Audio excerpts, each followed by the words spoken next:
wedding, magkakasama kami, and then as a friend. And then 2020, meron kaming karera noon. And then after nun, tara, labas tayo, February, Valentine's. Sige. How do you keep yourselves consistent? Ayan na. So, Yan mo na halo, itang biyak mo na ito, higpit na eh. Kasi mamang na, masyado sobra. O ano, sasabihin mo sa ano mo.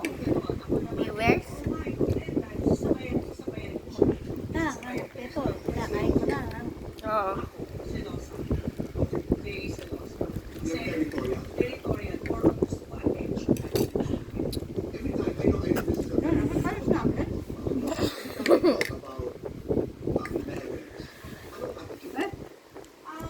Marriage is I guess yung pinaka-nag-usap talaga kami is, Wow! hindi naman talaga kami ready.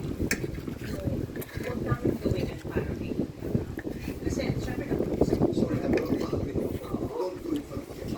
Parang po, here, like, maybe you should get married kasi syempre ako naman sa katulad natin kay Kim. Marami na ako na-figuran because of Kim. But, Yeah?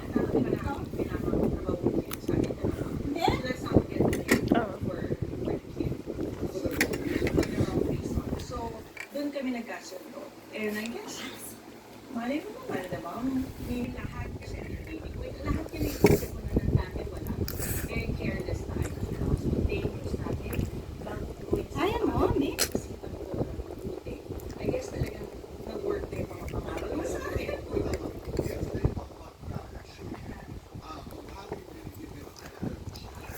This time, sana ma-prove ko may sarili pa sa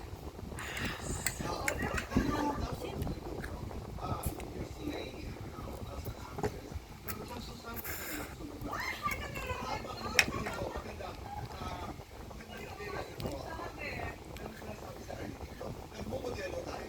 Okay. Pero, nag-uusap-usap. May away tayo. Okay. Hindi ba, di ba? Ganda tayo. Pero Susan, maraming salamat.